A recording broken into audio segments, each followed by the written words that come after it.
Good morning, everybody. Welcome to our EMA Knowledge Share. Before we hand over to Laura, I'd like to do a quick update on a few things and point a few things out. So 2021, we're here. It started. We've got a few focuses within EMA that we are going to be focusing on going forward. But one of the main areas of focus that we'd really like to see is, our membership engagement, making sure that we are hosting, talking about the things that Christopher's having his breakfast. Good lad, caught you. Things that we're talking about are things that you want us to be talking about. So please, any ideas, any thoughts, let us know, get in touch. We'll make sure we start to involve and include those things in the agenda. But two big areas that we are going to be focusing on going forward is DEI, so diversity, equity and inclusion. We've now set up our subcommittee. We've had a couple of working groups. We're going to be coming out to the membership in 3 or 4 weeks' time to hold a bigger inclusive discussion around the issues and challenges and what we can be doing as an association to help shift the dial on these things. Sustainability also, when we start to return to live, sustainability is a key topic. I think everyone's more and more aware of what's happening on the planet. So we have to think about what can we do with events and how can we look to restrict, carbon footprints and everything, to reduce them. So very much about, a push for 2021 in really taking EMA to another level. And to address that, we also need your support. We have pushed out about membership fees.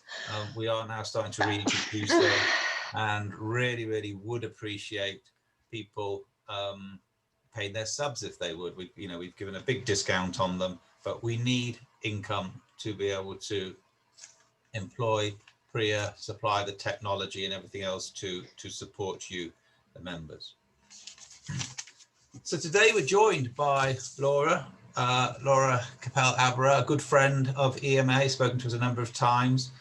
Laura is the founder of Stress Matters, a company that works with companies and individuals on developing stressless environments and stressless lives. So Laura's going to talk to us about the law of attraction. Actually, this morning's not great. Sorry, when do you want to do it? Someone's on mute. I don't think you can do that mute. That's not Priya. No. When I was 20, I thought the law of attraction was the sort of thing that went on in pubs and nightclubs. But I have to say, certainly it's something that I have embraced over my years now, and really do believe in the power of positive thinking. There's books that I've read out there like A Man Thinketh, The Alchemist, The Secret. These are things, and it's interesting to sort of think about that, and try and address it and help yourselves and help others, more importantly. So Laura, hand over to you and talk to us about the law of attraction. Thank you. So thank you very much for having me, and thank you guys for getting here early. I appreciate when there's a world of homeschooling and busyness and whatever, doing a call at 8:30 in the morning when you've probably got a whole heap of calls ahead of you. I very much appreciate it. So well done for putting your development first and thinking about how you can learn a little bit and start your morning off with a bit of learning. So thank you for joining.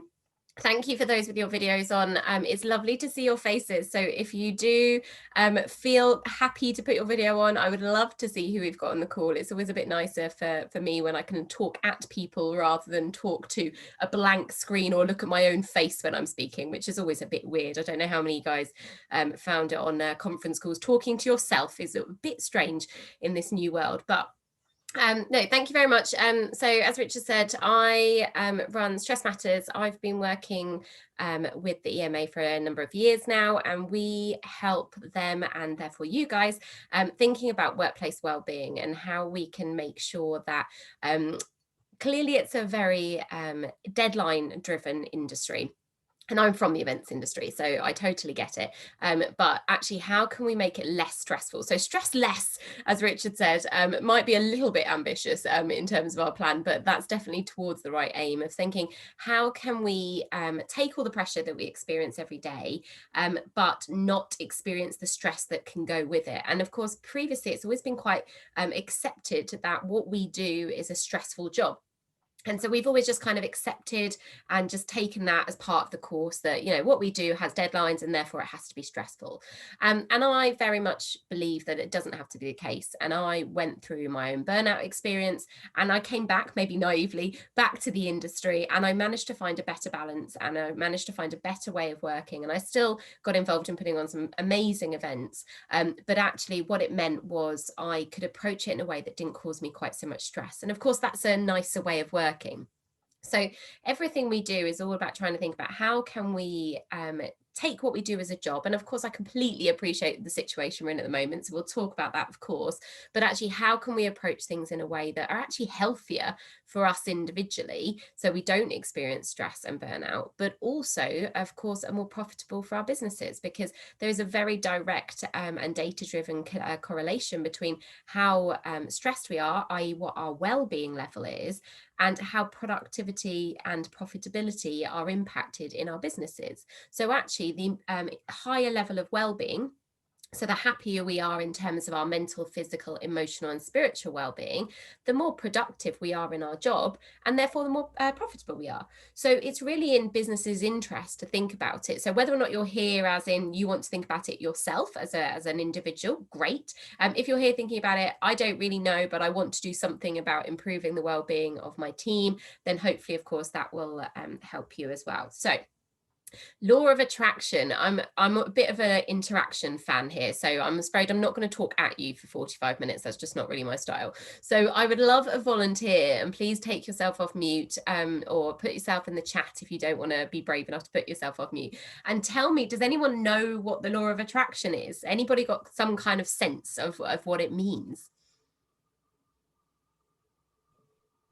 Like put good vibes out there and then get them back?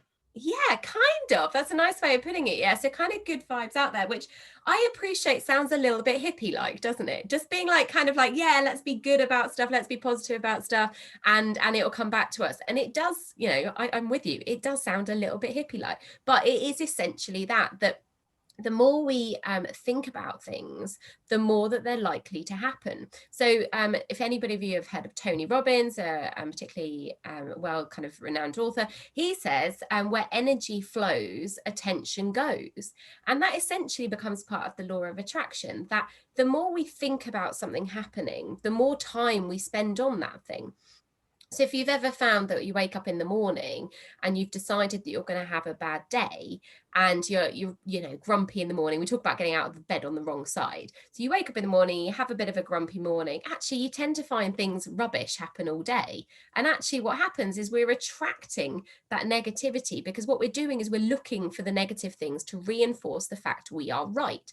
As human beings, we don't like to be wrong. So if we've woken up in the morning and we've decided it's a bad day, or in the workplace setting, we've decided it's a bad week or a bad quarter or whatever it is, the likelihood is we will find those things and we will focus on those things that reinforce what we believe to be true, i.e. it being bad.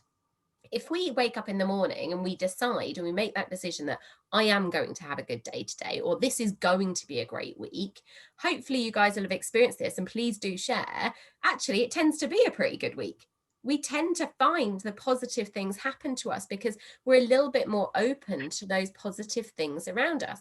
And that comes part of the law of attraction, that actually, if we think we are going to have a good day and we think something's positive is going to happen, we look for those positive things. Now, it doesn't mean anything's more necessarily more likely to happen, but our state of mind means that actually we will find them and we will cling on to those things, and we'll kind of disregard the negative things. Has anybody experienced that? Has anybody found anything similar? Laura, if I can jump in there whilst people are thinking about that question. An old mentor of mine once also talked to me about it. We were talking about this, but also said there's a difference between I'd like and I want as part in that sort of context. So and you know, I mean, the simple connotation that he put it into is that, yeah, oh yeah, I'm thinking about this. I'd like a six-pack, or I'd like to do this. I'd like to, you know, I'd like to have a six-pack. You could like to have a six-pack. You don't want a six-pack unless you go, you know, if you want something, you will go out and get it. You will go to the gym. You will, you know, cut your diet. You know, so if you want something, that's all you're thinking about it. You've also got to then make that step. Yeah, thank you. That's a really good point. Thank you, Rich. Anybody had a little think about that law of attraction? Has anybody had a situation where they've woken up in the morning, or they've decided they're going to have a good or a bad week, and it's kind of changed the way they thought about stuff? Yeah, I mean, 20 years ago, my head of events at AXA Live, she used to say to us as a team, barring death and disaster, you choose the way you're going to interact with me today. So you choose on a morning whether you're going to be happy or whether you're going to be miserable about something. Like I said, obviously things happen, but yeah, so 20 years ago for that. So yeah, I'm a firm believer in you get out what you put in, definitely. Yeah, and that's a lovely, really nice way of putting it. Thank you. You get out what you put in, which is, again, that kind of law of attraction, as I said, as a philosophy type thing, is a bit of a strange one. But there's actually loads of really kind of more common language that we might use. Is you get out what you put in. Thank you. Alexandra, were you going to add something then as well? Take yourself off mute. I've got a more longer term example. I actually started off my career in the corporate world as a secretary. And I loved events, and I loved the power of events. And I was just so passionate about it that eventually they made a role for me for events. So I kind of made that happen because I was so positive that that's what they needed, and that's where I needed to be. So, I mean, I'm more on the longer term, you know, if you focus for a long time, eventually things will fall into place. Yeah, that's a brilliant example. Creating an entire new job and therefore step into a new career is a brilliant example. So thank you for sharing that. And yet some of them are really short-term things, and some can be those really long-term things. And the reason it works, it's not, you know, I'll be frank, there is no science backing the law of attraction. There isn't the data to say this works, but we've all got those experiences that we know that, as Richard said, that if we want it, we get it. It might take a long time, but we have to want it in the first place. And I think what's happened recently is that quite a lot of, well, all of us have been totally thrown, haven't we? We're in this huge state of flux, and everything has kind of been ripped out from underneath us and barriers put up in front of us, and everything in our world has obviously changed really dramatically. And where we've spoken quite a lot over the last 9 months or so about this concept of thriving, not surviving. And it really became quite a stark difference for us really early on in everything that's happened, of those people that were really just intending to just hopefully get by, just survive, and actually just kind of do what they need to do and keep their head just about above water. But there was a real big difference between those people that said, okay, well, this is rubbish. Obviously, this is rubbish, but what am I going to do out of this? And what do I want to do? And it's not necessarily those people that were, you know, baking sourdough bread every morning and learning new languages. It didn't have to be that they were doing loads of stuff all the time. It was that mindset piece of, actually, am I going to see this as an opportunity, or am I going to only see the negative in this situation?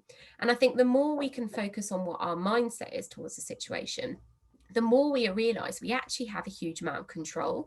And one of the things that happens when we get stressed, or one of the reasons I should say we get stressed, is quite often because we feel really overwhelmed, and actually we feel out of control. And has anyone felt that in the last 9 months? Actually, it feels like so much stuff is happening around us that we're not in control.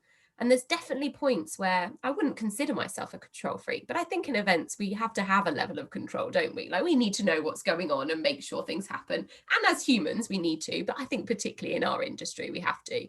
And for me, there's definitely been points where I've got, what's going on? Like, how I can't control any of this huge pandemic, like all the political situations going on, all of this stuff is happening. And how do I fit into this? All of this is actually impacting my life directly. And then the thing that we can try and control that back with is, okay, what can we control? And there's something which we use quite a lot in our coaching world called the circle of control. So if you've got a pen and paper, you can draw this out yourself, because I haven't got slides. So I'll draw it with my finger on the screen, but you can draw it yourself. So if you draw a little circle, and then you draw another circle around that circle, and then you draw one more circle around that other 2 circles. On that widest circle, you can write accept. In the kind of middle circle, you write influence. And on the central circle, the one right in the middle, the smallest one, you can write control. Okay, so this is a coaching technique which we use that I think once you can get your head around it, it is one of the most transformational things you can think about in terms of how to change your mindset. And it really, for me, it's not directly related to law of attraction, but I think it really plays into that thing of you get what you put in, and also you can think about things in a more positive way. And the reason, kind of the way the control circle works, if you think about any situation, any kind of experience in your life, there are certain things we just have to accept, aren't there? So we have to accept the weather. We cannot control, unless you guys have skills that I don't know about, you cannot control the weather. You have to accept that it's sunny, it's raining, it's snowing, whatever. We accept that. Oh, sorry, we have to accept that. We can't control it. The next circle in is influence. Now, I can influence whether or not I get wet or I get sunburnt or I'm cold by what clothes I wear, can't I? I can take an umbrella, or I can wear a jumper, I can put flip-flops on. I can influence my level of comfort, but I can't change the weather. So I can influence how I kind of get impacted by it, but I can't control it. The only thing I can control in that is actually how I think and feel about the weather. So I can be very happy that it's raining, or I could be very happy about the fact it's sunny or snowing. If I've decided it's a rubbish thing, it doesn't really matter what I'm influencing in terms of, you know, whether I've got jumpers on or suntan lotion on. I still can't control the weather. I can have some level of influence, but the only thing I can control is whether or not I'm okay with what the weather is. And I get to decide, am I okay with this or not today? And if I decide I'm not, I mean, it's pretty pointless, because it means I'm probably just going to have a bit of a rubbish day. But I get to decide that. That's the only thing I can control. So you think back into the day where we would commute, and maybe some of you are still going into the office, or taking it, what we've been encouraging quite a lot of our clients to do is actually do a commute to the office. So go for a walk or a drive first thing in the morning, like you would do a commuting time, and doing one at the end of the day. So if you haven't got a commute, you should still build it in. Thinking about, you cannot control what time you get to the office. Even if you left 3 hours for a 20-minute journey, you can't control that, because you still don't know what's going to happen around you. There are too many other parts involved in a commute to the office, for example. Actually, there could be a sudden accident or a sinkhole in the road. You've got no idea. So we can make some, good guesses in terms of how much time we're going to leave, and we can influence our capability about arriving to work on time or arriving to a meeting on time by giving ourselves that time. We can't actually control it, because there's too many other parts that change, and we can't control them. So we just have to accept a certain level. We can influence it by the time, obviously, we leave, and the method of transport and directions and all those things. But the only thing, again, we can control is how we think and feel about it. And it's a really, I think, powerful way to start breaking down the things that cause us stress in our worlds, and actually acknowledging what we can control and what we can't. So, of course, more current example in terms of the pandemic, I can't control there's a pandemic on. Now, I'm going to let you into a little bit of personal information. Some of you that know me well will know I'm a bit of an oversharer. My mum is not very well at the moment at all. She's in hospital with COVID, on a ventilator, and she's been there for a couple of weeks, and it's not great, and it's not looking great. I can't control that. There is absolutely nothing I can do to control that, and I can't really even influence anything, because actually I'm not able to go to the hospital. I don't have any kind of medical training. There's nothing I can do to help. Now, what I can do is I could sit here and be devastated every single day about the fact that my mum is in a hospital, and of course I am. But it doesn't need to stop me doing other things. Actually, I can talk to you this morning because I've made the realization that the only thing I can control is whether or not I get through the day and how I feel through the day, knowing that I can't control that situation. So the more time I spend worrying about it, the more time I'm wasting, where actually I could be doing something different for myself. So anything that happens around us or happens to us, there's only so much we can control. And when we start to take that into our head and go, I can't control everything, but I can control how I think and feel about it, it really does change the way we interact with positive and negative situations. Does that make sense to people? I say it's quite a basic but big kind of idea, but actually I think it can be really impactful in the way that we think about things. Has anyone got any ideas that they're sitting there, or kind of examples they're sitting there going, doesn't make sense, doesn't fit into my control, influence and accept circles? Anyone? Yeah, No. no, I've just put a little thank you in there because that's the first time I've heard about your mum. Whilst I've told you about mine, you know, a similar sort of situation. You know, my mum lives a couple of 100 miles away. She's on her own, but I can't go and see her, which I would normally do. We've got a flat now in Worcester, so I can't go there. I miss that. But you know, what I have done is sort of made the point. Right, I will phone her every other day. Have that little touch base and have a little chat with her and everything else, because that's what I can do. But it is tough. So there are that sort of situations we're in that you can't, you know, you cannot do anything about something. So you just have to, like you say, accept it, but then work out what you can do.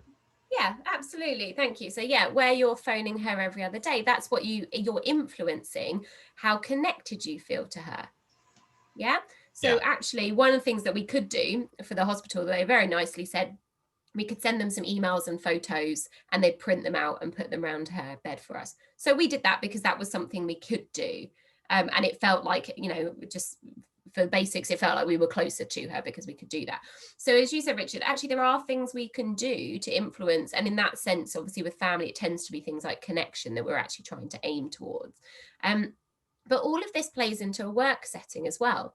So, you know, we don't have the control to be able to determine we can do an event for 1,000 people in our traditional sense. We can't do that. We can't control that. There are other people trying to influence that, and you may well have got involved in some of those influence strategies and programs, particularly last year when there was a lot of work towards the government in terms of campaigning and saying, look, we can do this, we can open safely, all of this. You might have got involved in that and you would have been therefore influencing the situation, but otherwise we have to accept that situation. But again, we can control how we think and feel and what we do about that. So hopefully a lot of you have moved your events online and are thinking about new ways of doing things, and you are hopefully being quite positive about that now. But you still have a choice about that. You could say, I refuse to do any online events because I so strongly believe in face-to-face. And that's fine, but you're controlling that decision. You get to make that decision about how you feel about online versus face-to-face, for example. So when we think about in a work setting, again, just to really hammer this home, you might have an awkward director or a manager or leader that actually you don't really, you know, you don't see eye to eye with. Again, we have to accept that that person's part of the team. We might be able to influence our relationship with that person by giving them information in a certain way or talking to them in a certain way, or avoiding them, if that's the case, it might be. But we can control whether or not we let it take over our lives or not. Okay, so when we think about the law of attraction, I think the circle of control is a really good tool and technique to be able to support that. But going back to what Richard said earlier about I want and I like the idea of, it's very different things. So again, using, because I'm, as I said, a bit of an oversharer, for years, I've been relatively fit, but I've never been on the doctor's appropriate BMI level and appropriate weight size. BMI, who knows, a different opinion, different story on that one, I'm sure. But I made a decision a while ago that I wanted to lose weight. And now I've thought about it on and off for years, and I'm not, you know, massively overweight, but there was enough that I was like, I want to do something about this. And for years, I've just not bothered because there's never really been that want. And then I decided about 4 months ago that enough was enough. And actually, I put this idea out in my head that I've got 2 friends that got, or 3 friends actually, that got engaged over the last couple of, like basically last summer. And I knew at that point that how I wanted to look at that wedding. I was like, I don't want to look like this at those weddings. I want to feel amazing about how I look at these weddings. So I already have a picture in my head of me looking incredible at these weddings. And because I know why I want it, I've started taking action on it. So actually, the more we can put things into why and understand why it is we want it, what is the reason we want to do something, it makes that law of attraction easier. Because if we, as you said, if we just randomly say, I want a six pack, but you don't really understand why you want a six pack, it makes the law of attraction pretty pointless because it's not really answering what your actual need is. So being able to articulate why you want something, work or home-wise, whatever situation it is, why is that important? It then helps clarify what you actually want. I think the idea of visualizing something is really, really useful as well to sort of, you know, I mean, when I talk strategy to people, to companies, to mentoring is, you know, okay, where do you want to be in 3 years time, 5 years time? And then sort of try and visualize that, create a picture. I mean, there are picture boards and stuff like that, but, you know, whatever it is, if it's numbers, what, you know, create something, but then work back from the answer and sort of say, okay, look, these are the stages we need to then go through to get to that journey. I think it's the old Alice in Wonderland. If you don't know where you're going, you'll definitely end up somewhere else. Yeah. No, I think you're completely right. Absolutely. Yeah. We need to know what it is we want to be able to get there. You know, I always use the analogy of playing football. You're never going to win a game of football if you don't know where the goal is. You've got to have the goal to be able to aim for the goal. Yeah. So actually, if we can identify what it is we want, and as I said, really importantly, why we want that, and that bit's the bit we often miss. So, you know, when sometimes at work, they give you an objective and they give you a target and you don't really get it.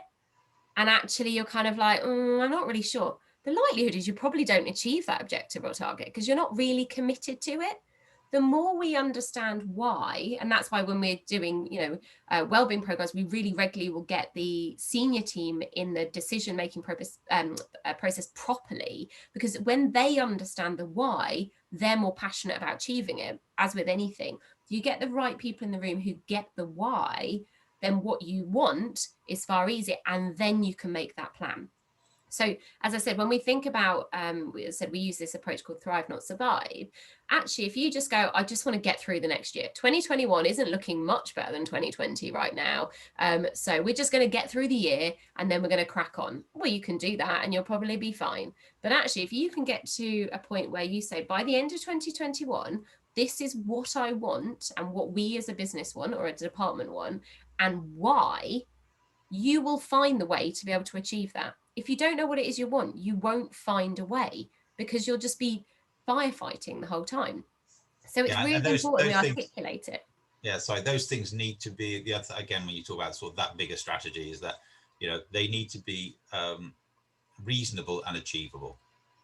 So, you know, you again, I mean, going back to the weight loss one is, you know, you might be 4 stone overweight. You're not going to lose 4 stone in 6 months. So it's like, you know, okay, sort of bite-sized piece of Caesars, whatever the, you know, how do you eat an elephant, etc.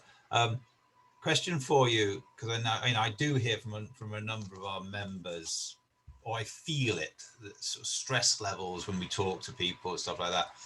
The whole homeschooling, juggling, family life, kids, work pressures, all those, you know, you've got this pressure from other areas. Again, some things you just cannot influence or change or whatever, but you are, you know, it's pretty hard out there for people. It is. And I think this is where I love the control circle, because what we at that point have to do is go, I can't control everything. I think quite often we think, yeah, I could probably do this. I just need to be a bit more organized. I can totally homeschool my kids. I can totally run this massive project. I can be on this important phone call, and I can look after myself and eat well. Well, actually, you probably can't do all of that. But once we accept that actually these things are happening and we tell people what we can do, i.e. we put that kind of influence in there of managing expectations, it relieves that bit of pressure. Because quite often, and particularly at the moment, a lot of the people we work with, it's the individuals putting the pressure on themselves rather than the departments. Now, don't get me wrong, of course, there are some teams and some businesses that do put a huge amount of pressure on and are less understanding. But a lot of the time, it's the individuals' expectations of what they want themselves to be able to achieve.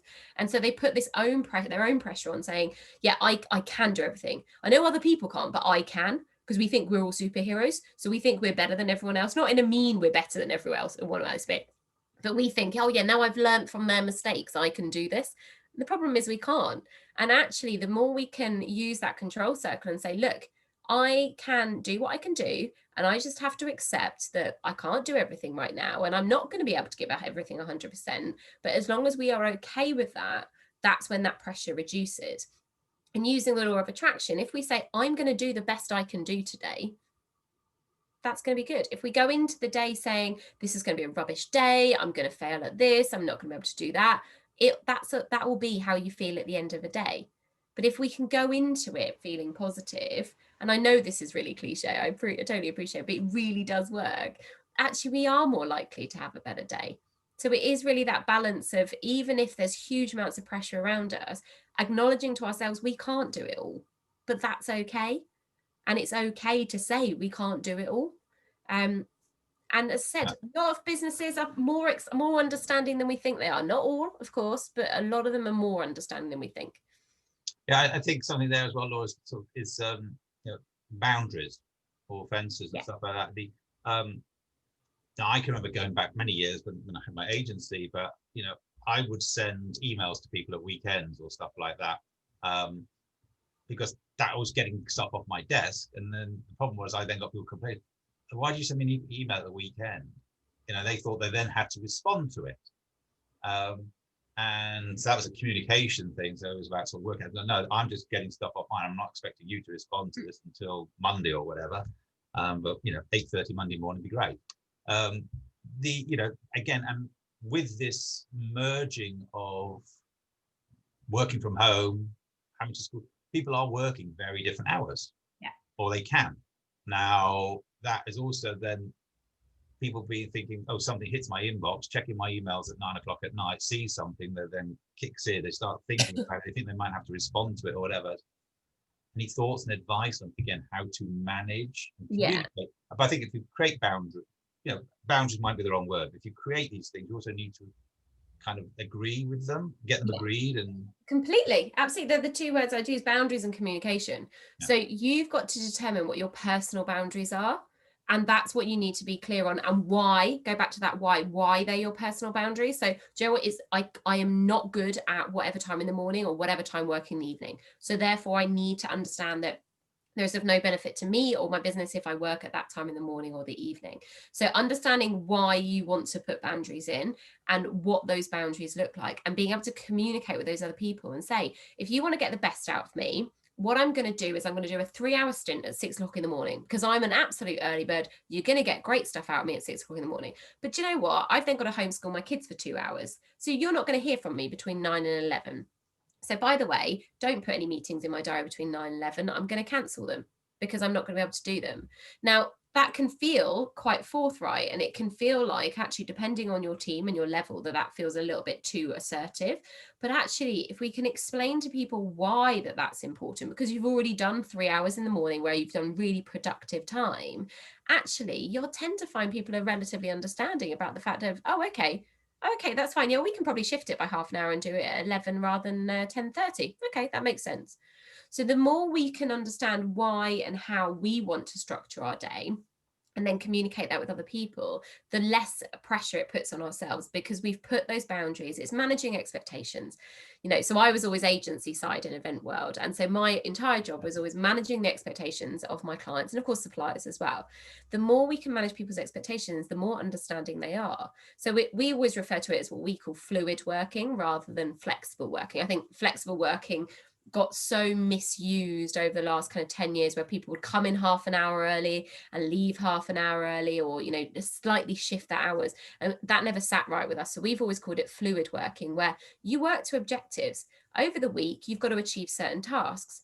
Doesn't matter what time of your day you work, as long as you get them done, you've done your job. Now, That is a big cultural change for a lot of businesses. So it's one of the things we work with on businesses at a small senior level, of how do we change the culture to allow that? Because of course, some people are still very, a little bit better than they were previously, but very much your 9 to 5 or whatever the kind of working hours in the business are.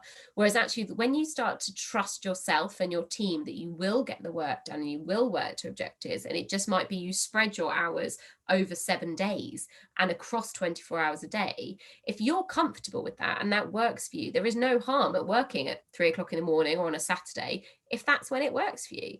But it's having that mindset shift of removing the guilt that you have that you're not working the same hours everyone else is, but communicating that that's what's happening with your team members and saying, this is why I'm doing this, because if you want me to do the best job I can, probably they do, then this is how I need to work. So it requires assertiveness, but yeah, communication and boundaries, I think, are 2 very important parts of that. Yeah, and another area that I sort of think about to look at is all of these elements that we're sort of talking about, and you're imparting some great ideas on, is you could also split your life into 3, to me, you might say more, but 3 areas.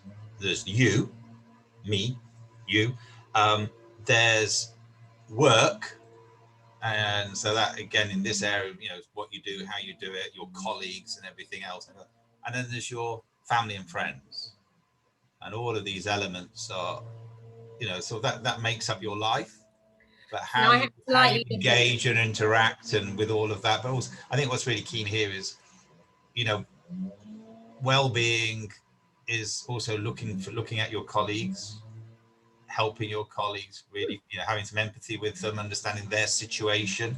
Biden talked about it yesterday. You know, his mother said, put yourself in somebody else's shoes, understand it from their point of view before you have that discussion or argument with them. Which I think his predecessor had no idea of how to do that.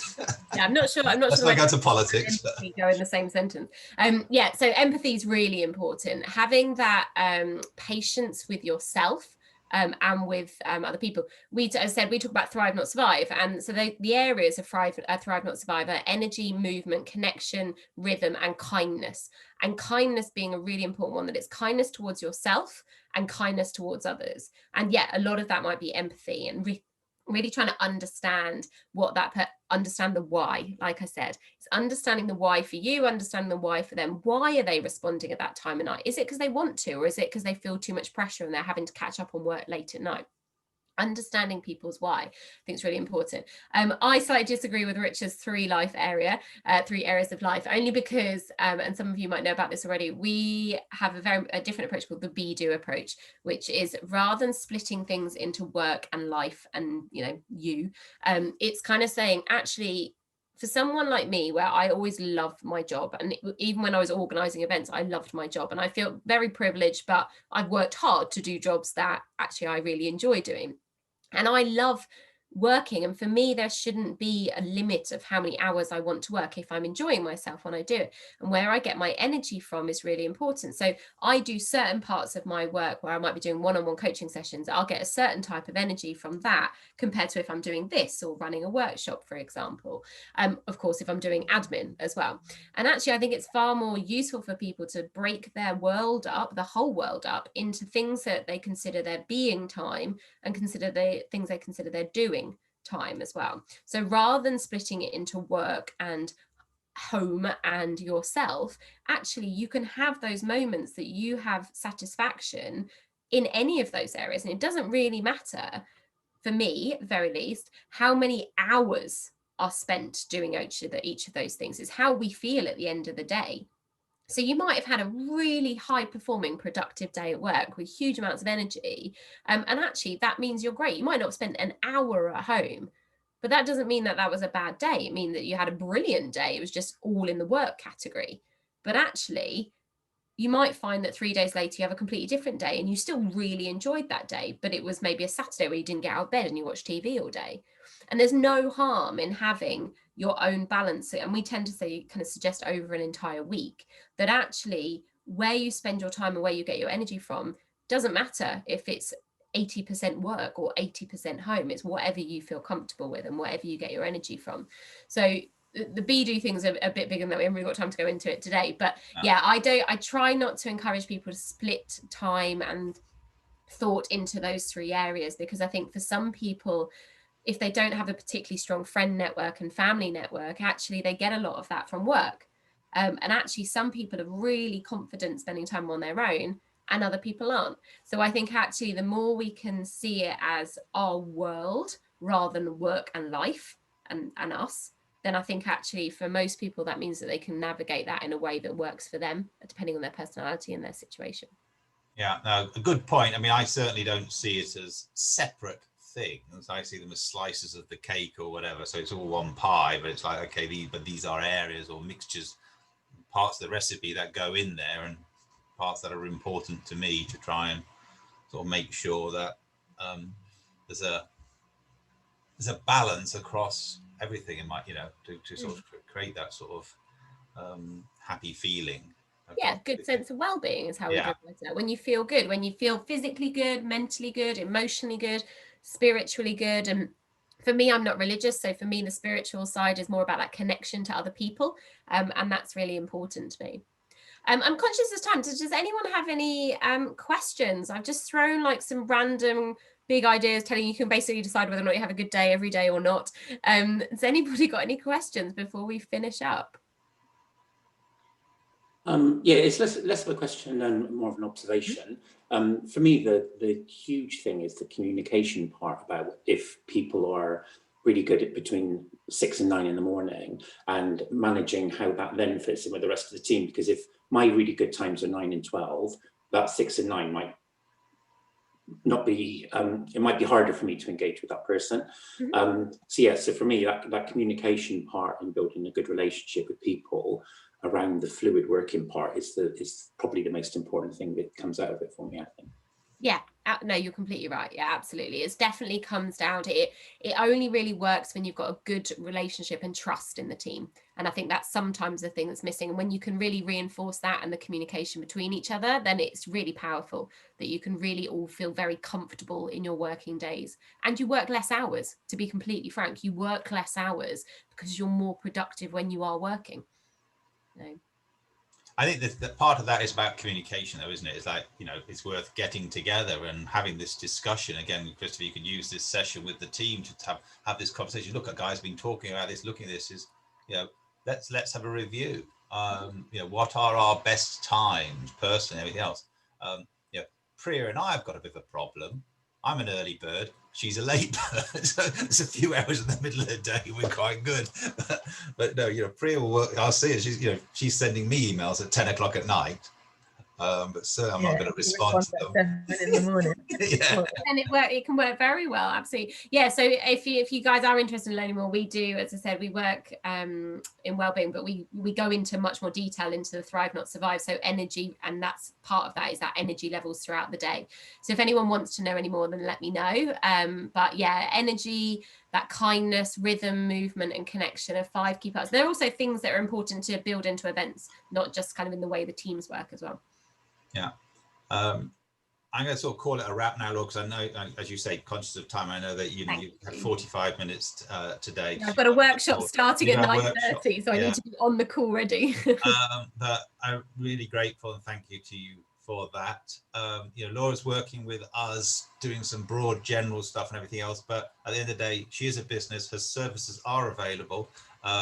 If you want to talk to her about getting her to have run maybe a webinar, a seminar with your team or with the broader business, she's excellent at what she does and is fully qualified and can really help bring the team together cohesively and help motivate and make them feel valued and worthwhile, which then become more productive. Is that right? That sounds great. I mean, you can do my marketing from now on. I love that. That's a great outro. Thanks. Yeah, I'm around. I've got enough to do. No obligation yet. Yeah. Again, thanks, Laura. So we'll write up some notes from that. We'll circulate it to everybody. But yeah, keep the ideas flowing and let us know what you want to talk about in the future. Wonderful. Thank you very much, everybody. Have wonderful days. Remember, think positive days. Thanks, everyone. Cheers. Bye.